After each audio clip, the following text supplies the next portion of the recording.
Vale. ¿Se me escucha? Sí, vale. Bueno, pues hola a todos.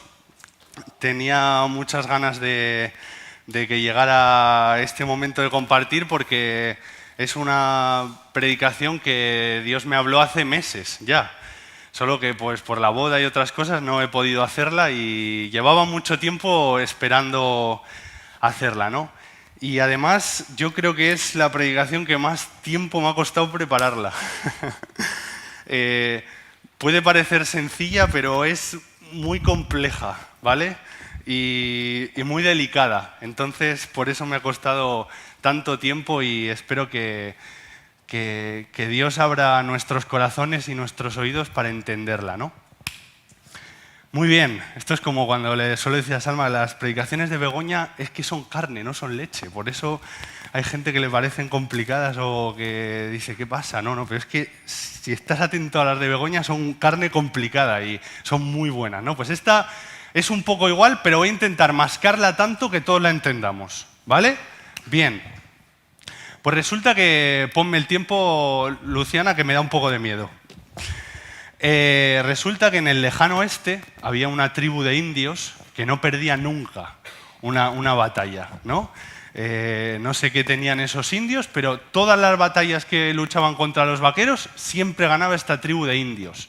Entonces una vez llegó un hombre misterioso a la tribu de indios y fue a donde el jefe indio, que estaba ahí con todas sus plumas y todo, y le dijo, quiero que me traigas aquí al hombre más importante de toda la tribu.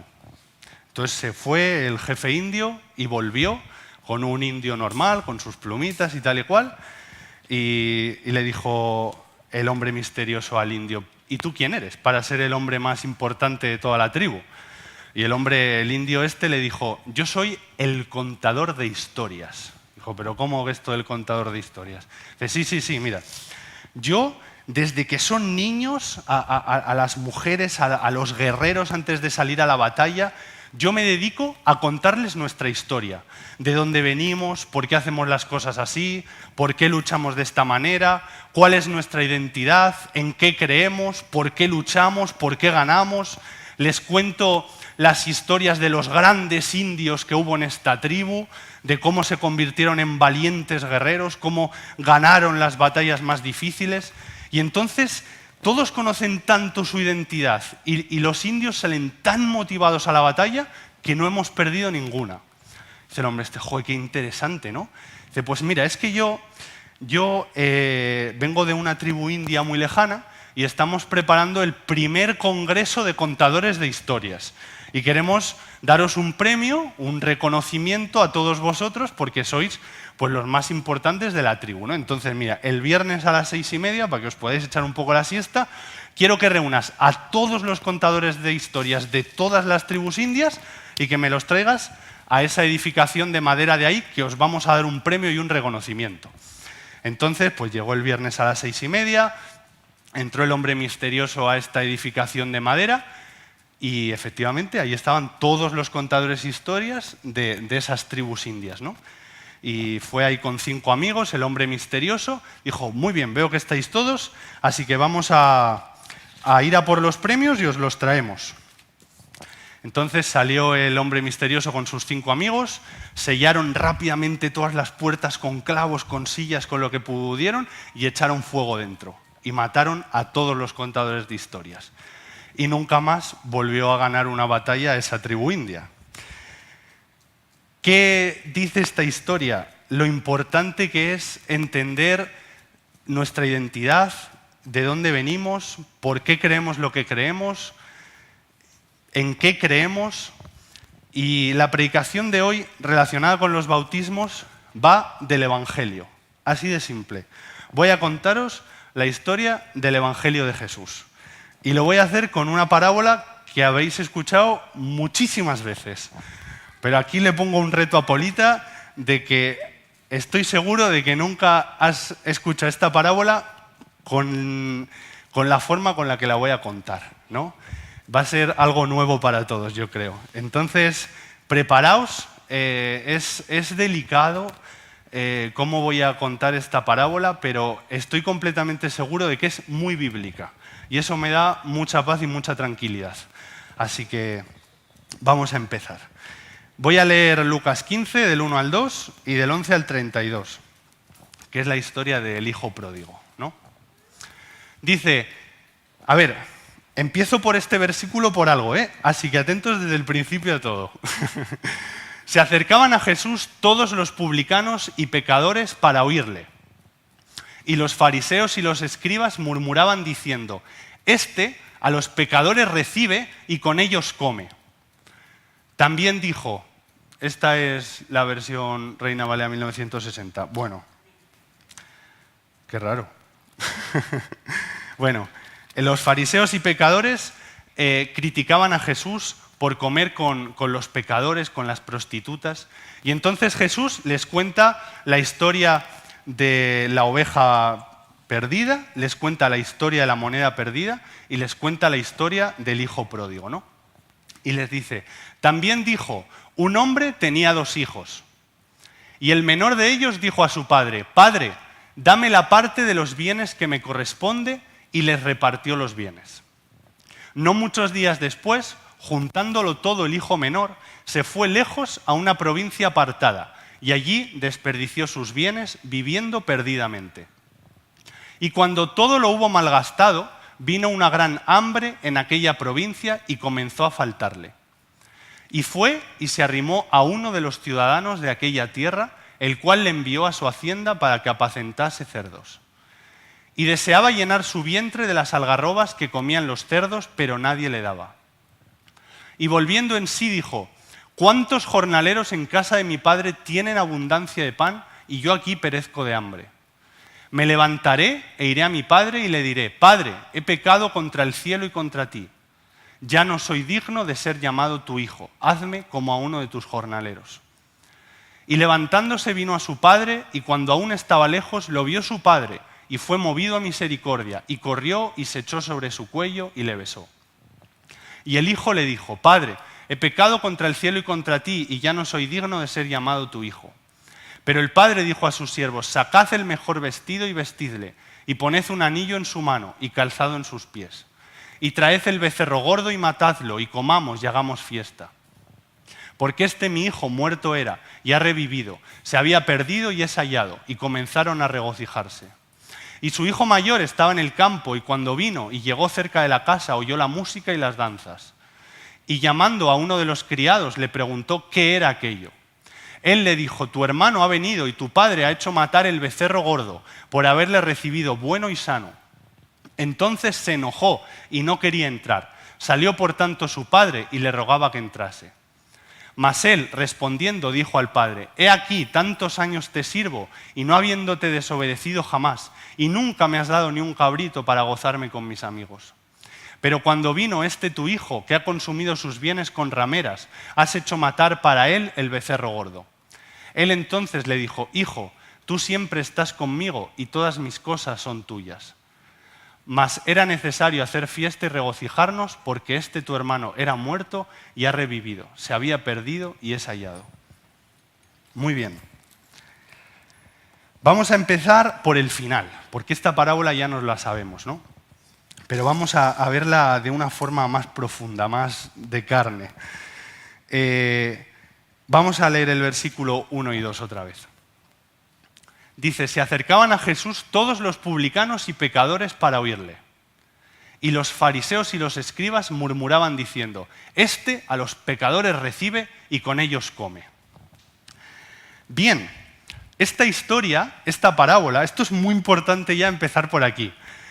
Jesús se la contó a los fariseos y a los escribas porque estaban murmurando que Jesús comía con las prostitutas, comía con los pecadores, comía con lo peor del pueblo, y entonces Jesús les cuenta esta historia. La Biblia es contada, es leída por los cristianos. Esta historia, esta parábola, está contada al hermano mayor. Y es importante ya empezar por ahí.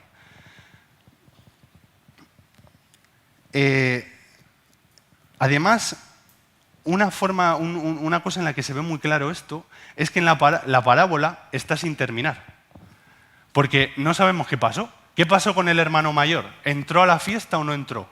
¿Sabes? Entró, abrazó al hermano pequeño, se regocijó, comió con el padre, comió en la mesa del padre o se quedó fuera. No lo sabemos. ¿Por qué? Porque esta historia está contada al hermano mayor y le está diciendo, mira, yo te presento la parábola, tú eres el hermano mayor. Ahora, ¿qué pasó al final? Eso es que es tu historia, es lo que tú decides, es lo que tú quieres hacer. Tú eres el que decide si entrar a la casa y regocijarse y comer en la mesa del Padre o decides quedarte fuera y quedarte tú alejado del Padre. Entonces, vamos a entender que nosotros somos el hermano mayor.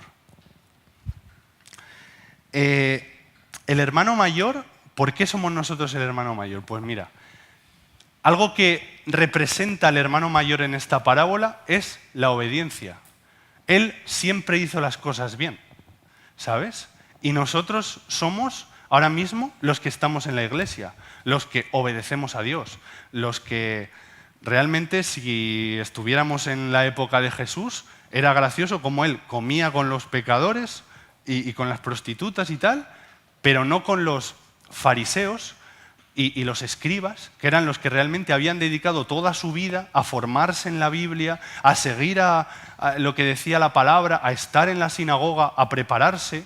Es fuerte, ¿no? Como, claro, y entonces Jesús le dice, tú estás en la casa del Padre y aún así no decidió entrar a comer ahí, ¿no? Es identificado por la obediencia el hermano mayor. Siempre ha hecho las cosas bien. Siempre ha intentado cumplir con las expectativas del Padre.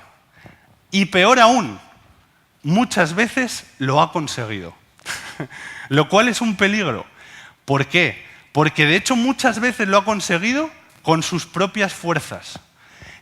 Y ese lugar en el que se encuentra mi mejor yo, de vencer al pecado, de hacer las cosas bien, es también donde se encuentra mi peor yo, porque es el que juzga a los que no lo consiguen y el que juzga a los que pecan. Y además crea envidia y rechazo hacia los que no lo consiguen, ¿no? Ese pánico a caer en la tentación, la seriedad, la moral e incluso el fanatismo religioso me hace muchas veces no pecar, hacer las cosas bien, pero cada vez hace que me sienta más incómodo en la casa del Padre. Y esto es fuerte. Y estando en la casa del Padre, puede que cada vez me sienta más incómodo por hacer las cosas bien y al final eso sea lo que me haga alejarme. Es fuerte esto, ¿no? Realmente todo viene al final de que Dios me ama menos que al que está fuera. Yo muchas veces a Joel le he dicho de broma, joder, que de broma, pero que lo digo un poco de verdad. Y digo, si a lo más vil y menospreciado eligió Dios, yo no me siento parte de ese grupo. O sea, yo no soy lo más vil y menospreciado del mundo. O sea, no es por echármela, pero es verdad. O sea, yo si puedo comparar la humanidad, pues yo no me siento parte de ese grupo. Más bien me siento parte de los sabios y entendidos, ¿no? Y claro, ¿qué dice la Biblia? A los sabios y entendidos eligió Dios para avergonzar y a lo más vil y menospreciado eligió Dios. Y es como, ostras, pero a mí entonces Dios, ¿qué pasa? ¿Que me ama menos que al hermano menor? ¿Es mejor estar fuera que estar dentro? ¿No? Puedes pensar eso. Además, dice, a los que oran en alto, a los que predican en las calles, a los que echan la ofrenda, esos ya han recibido su recompensa. Claro, es que es fuerte que realmente caer en cuenta al leer la Biblia que nosotros nos parecemos más a ese grupo que al de los pecadores, al de las prostitutas, al de lo vil, al de lo menospreciado, ¿no? Y entonces pues pensar, joder, Dios me ama menos, ¿no? Pero aquí viene una frase de amor sin límites que responde a todas estas preguntas, que es que el Padre sale también a por el hermano mayor. O sea, el padre salió a por los dos. Los dos estaban perdidos, uno fuera de la casa y el otro dentro de la casa. Y el padre salió a recibir al hermano pequeño, pero también salió a recibir al hermano mayor. Y le dice una frase de amor sin límites. Le dice, todo lo mío es tuyo. Todo lo mío es tuyo. ¿Puede haber una frase que tenga más amor que esa? Todo lo mío es tuyo. ¿No? Todo lo mío es tuyo. Vale, una vez que hemos entendido que somos el hermano mayor, ahora viene algo que es curioso en esta parábola. Dos preguntas me surgen a mí. Tengo que decidir, he entendido que la parábola se ha quedado abierta para que yo decida si decido entrar a casa o quedarme fuera. Bien, hasta ahí hemos llegado. La historia me la cuentan a mí y es para que yo decida eso. Ahora bien, la pregunta es, ¿qué significa entrar a casa y qué repercusiones tiene? Y lo más importante, como decían los Looney, ¿no? ¿Qué me está queriendo enseñar Jesús con esta parábola? Pues si ahora nos vamos a la parábola en sí, contada al hermano mayor, nos encontramos que hay un claro protagonista, el hermano menor. Entonces, el hermano menor.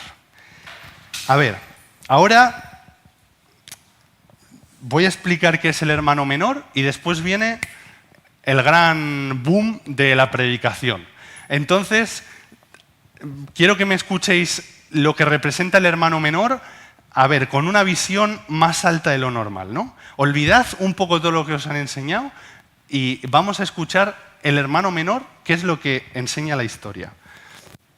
Pedir la herencia significaba desearle la muerte a su padre, ¿vale? Al final es como decir, mira, preferiría que estés muerto porque lo que prefiero es tu dinero antes que estar contigo, ¿no? Es una ruptura total con el padre. Es alejarse, es ser dos, es dividirse completamente. Es rechazar el lugar en el que nació, se crió y le alimentó. Es una ruptura total con los valores y con la casa del padre. Un hijo que rompe totalmente con la casa de su padre. Y se va a un país lejano. El país lejano representa un lugar, atentos a esto, en el que se ignora todo lo que es sagrado en la casa del padre. ¿Vale? Puede que siendo el hermano mayor y representándote la obediencia y estando dentro de la casa, también te vayas a un país lejano en tu forma, a un lugar en el que todo lo que es sagrado en la casa del Padre se ignora, se menosprecia, se tira por los suelos y tú aún así te vayas a un país lejano. Pero el hermano pequeño se fue a un país lejano. En ese país lejano hay voces fuertes, hay voces que se escuchan muy bien, prometiéndote cosas muy bonitas. Son las voces que escuchó Jesús en el desierto, voces que te dicen que lo que necesitas para ser feliz y para sentirte amado es éxito, fama y amor. Pero ¿qué pasa en este mundo? Que es un mundo que fomenta las adicciones para conseguir este tipo de cosas, porque no puede darte aquello que realmente necesita tu corazón.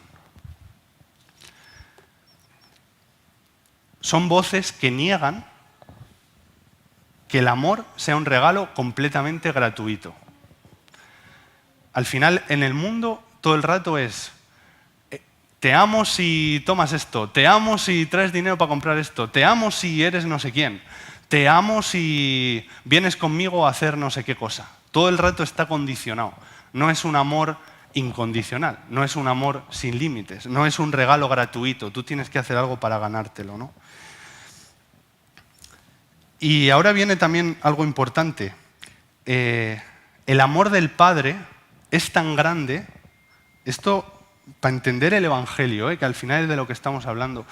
El amor del Padre es tan grande que permite a su Hijo que se vaya. Y esto es muy fuerte. Permite al Hijo que encuentre su propia vida incluso a riesgo de perder a su hijo e incluso sabiendo lo que va a sufrir su hijo. Y ahora vamos a recapitular. El hijo menor se aleja de la casa del padre, tiene una ruptura total con el padre. Va a un lugar en el que se menosprecia y se ignora todo lo que es sagrado en la casa del padre. Se va a un lugar en el que el amor es condicional.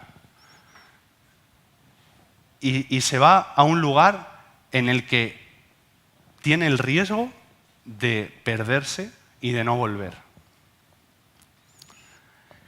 Hay dos personajes en la Biblia que pudieron ser el hermano mayor en la historia también, Judas y Pedro. Judas traicionó a Jesús y Pedro le negó. Judas no podía vivir con el pensamiento de que era hijo de Dios y se suicidó. Si hubiera vuelto después de que Jesús resucitara, estamos seguros que Jesús hubiera perdonado a Judas. Pedro, sin embargo, recordó que era hijo, se agarró a eso a pesar de haberle negado, y cuando Jesús vino, fue y le abrazó llorando y le pidió perdón, ¿no? Vale. Todo lo que acabo de explicar del hijo menor, pues lo puedes entender como una persona que ha estado en la iglesia, que se ha ido, que vuelve, que es lo que hemos escuchado toda la vida. Pero si miras con una visión un poco más elevada, puedes darte cuenta de que Jesús se convirtió en el hijo pródigo para nuestra salvación. Y aquí cambia un poco toda la parábola. Porque, claro, estaban criticando a Jesús por comer con los pecadores y con las prostitutas, ¿no? Y Jesús les dice, mira, os voy a contar la historia, este es un hijo que se fue a un lugar donde no le querían, donde desde el principio fue menospreciado, fue infravalorado, un hijo que tuvo que tener una ruptura total con la casa del padre, un hijo que se fue a un país lejano, donde todo lo que era sagrado en la casa de su padre era ignorado y menospreciado, un hijo que lo perdió todo, que le escupieron, que le mataron, que le hicieron heridas, que la gente se tapaba la cara por no mirarle, un hijo que dejó su trono para ser un esclavo y un sirviente y empezar viviendo, durmiendo en paja y naciendo en un pesebre.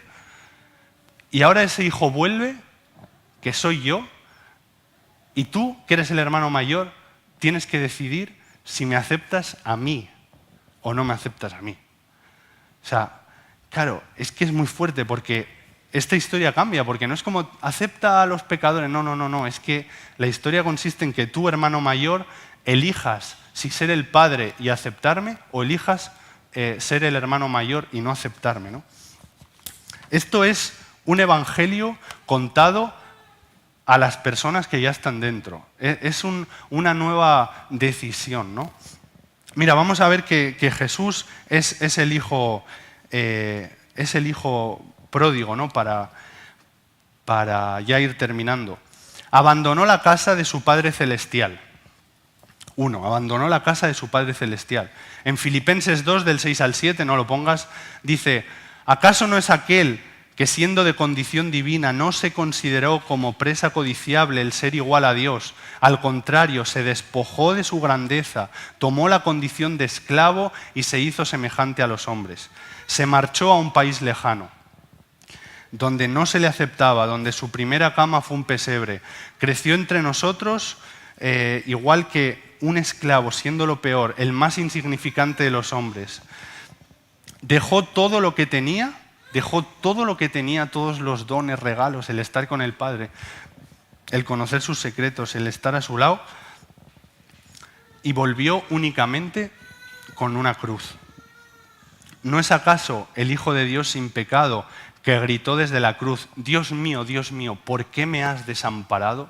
Que sería cuando está ahí, que no puede comer ni la comida de los cerdos, ¿no? Y lo más importante de todo, que es la parte delicada, que Jesús asumió el pecado de toda la humanidad. Cuando Jesús estaba en su última noche, dice una de las cosas que igual menos entendemos de la vida de Jesús, ¿no? Que dice: Padre, pase de mí esta copa. Y esto me lo ha enseñado Salma en un libro que se está leyendo esta semana. Jesús no dijo: Padre, pase de mí esta cruz. Dice: Padre, pase de mí esta copa. Claro, ¿qué pasa? Es que no es lo mismo, porque Jesús no le estaba teniendo miedo a la muerte.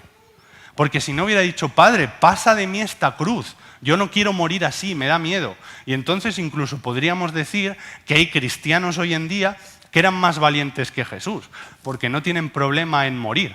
No, no, no, no. Jesús no dijo: pase de mí esta cruz, dijo: pase de mí esta copa. ¿Y qué representaba la copa? La copa era toda la santa ira de Dios hacia el pecado y los pecadores, acumulada desde el principio del mundo, a punto de derramarse sobre él. Y a Jesús esta idea le hacía sudar sangre.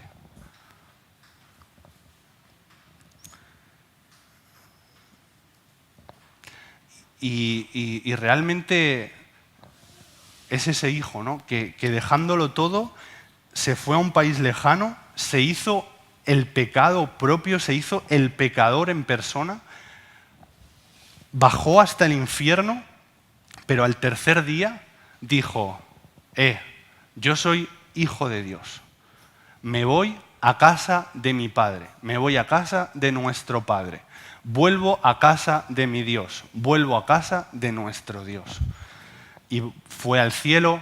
Allí el Padre le recibió, hizo una fiesta, hizo matar el becerro gordo, le puso una túnica blanca, el anillo, las sandalias, la corona, y se regocijó, porque aquel hijo que estaba muerto había vuelto a la vida. A riesgo de perderle, como hemos visto antes, Satanás le tentó mucho, él tuvo que decidir también morir por nosotros, y a riesgo de saber todo lo que iba a sufrir. Pero ese amor tan grande de Dios permite que cada uno también tome sus propias decisiones, ¿no? Todo lo hizo no como hijo rebelde, sino como hijo obediente. Y sirvió para llevar de nuevo a casa a todos los hijos perdidos. El mismo Jesús que estaba contando la historia de esta parábola estaba diciendo a los fariseos y a los maestros de la ley que ellos decidían si ser el padre o decidían ser el hermano mayor. Y esto, ¿qué es lo que cambia todo? Mira, a mí me es fácil identificarme, ya estoy terminando, con el hijo menor o con el hijo mayor. Porque al final me es fácil identificarme con un pobrecito que vuelve a casa de su padre, se arrodilla, yo no valgo nada, y el padre es el que tiene que decidir si abrazarle, si volver a aceptarle, si recibirle como su hijo. Pero es que el misterio de nuestro evangelio, el misterio de esta religión verdadera que no ha sido inventada por un ser humano, consiste en que Dios ha elegido libremente depender de sus criaturas. Y sus criaturas son los que tienen la batuta de tomar la decisión. Es Jesús el que llega como esclavo a donde ti, que eres el padre, en esta historia, y como esclavo le lava los pies, se arrodilla, no tiene nada, lo ha dejado todo, ha recibido el pecado y ha muerto por ti, se ha ido a un país lejano, lo ha perdido todo, ha sido menospreciado, para que tú seas el que toma la decisión de aceptarle o no. Cambio total de la historia. De ser yo el pobrecito que va a casa del Padre a que Dios me reciba, a ser yo el que toma la decisión de elegir a Jesús o no elegirle. Y este es el misterio, ¿no? Que no fui yo quien eligió a Dios, sino que fue Él quien vino a mí, quien me eligió a mí. Como esto se queda grabado, para los que lo veáis en YouTube, Isaías 49:2, Isaías 49:16, Salmo 139:15, Salmo 139:13, Primera de Juan 4, del 19 al 20. Todos estos versículos, luego los escucháis en YouTube, pues corroboran esto que estoy diciendo, ¿no? La cuestión no es cómo puedo encontrar a Dios, sino cómo puedo dejar que Dios me encuentre. La cuestión no es cómo puedo conocer a Dios, sino cómo puedo dejar a Dios que me conozca. Y finalmente, la cuestión no es cómo voy a amar a Dios, sino cómo voy a dejarme amar por Dios. ¿Puedo aceptar que merece la pena que se me busque y se me venga a que yo tome la decisión? ¿Creo realmente que Dios desea estar conmigo? Durante mucho tiempo el Padre fue el otro en la historia, el que me recibía, me perdonaba, me ofrecía una casa, me daba paz, me daba alegría. El Padre era un lugar al que volver, la meta de mi viaje.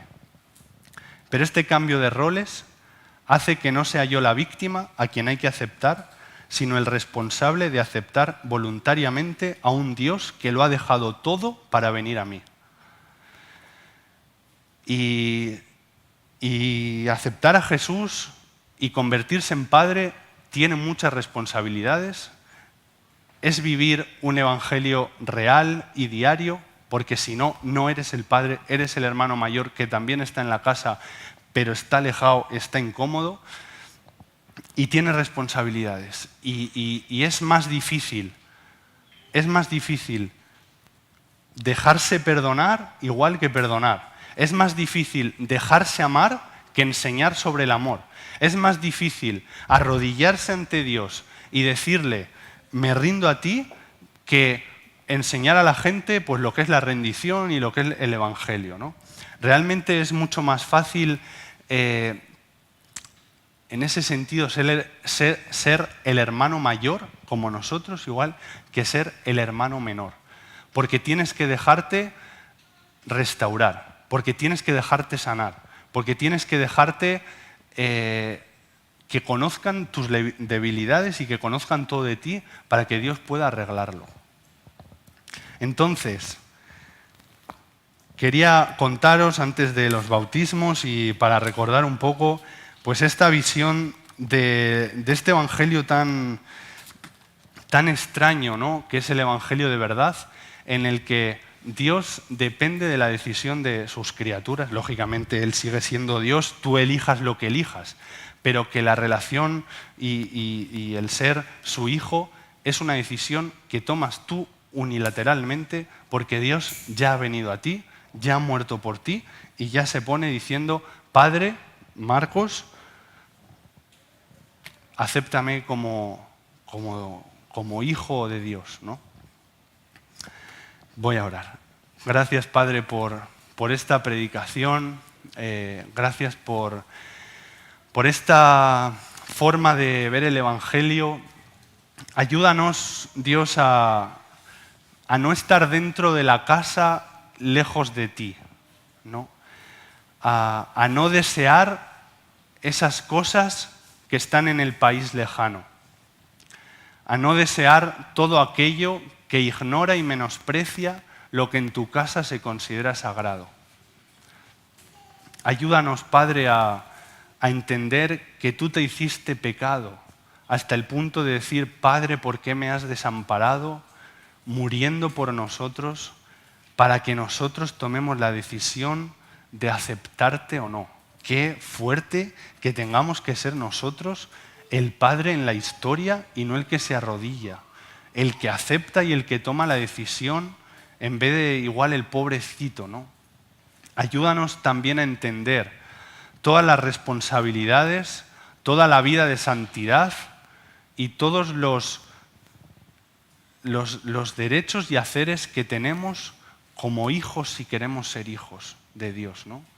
Que no somos siervos, porque un criado al final se puede quejar del salario que le da el padre, de que la cama es incómoda, de que hay poca comida, y puede tener una actitud lejana respecto al padre, pero el ser hijo significa que es tu responsabilidad, que esto funcione, que tú eres el que tiene que tomar las decisiones de tener una vida de santidad, de estar en casa siendo el padre y no siendo el hijo mayor, aceptando a los que vienen, aceptándote a ti mismo, sabiendo que tú eres amado por Dios.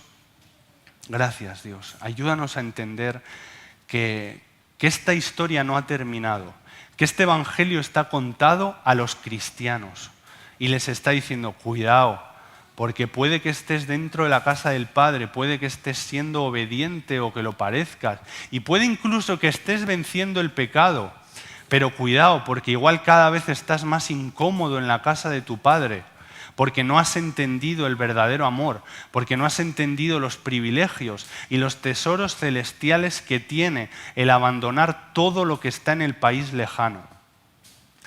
Gracias, Padre, porque este evangelio no pudo ser inventado por una persona, porque claramente hubiera inventado a un Dios juez, a un Dios que decide y a un ser humano que tiene que hacer las cosas bien para ganarse el favor de Dios.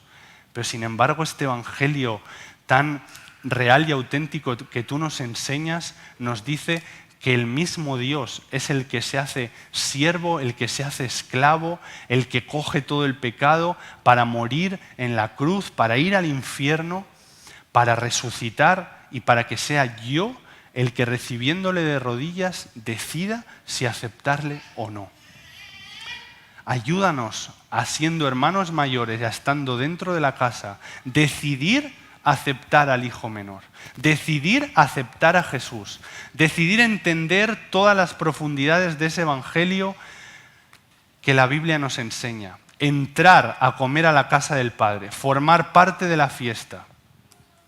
Gracias, Padre, ayúdanos a entender esta decisión tan importante que tenemos que tomar aún estando dentro de la casa. En el nombre poderoso de Cristo Jesús. Amén y amén.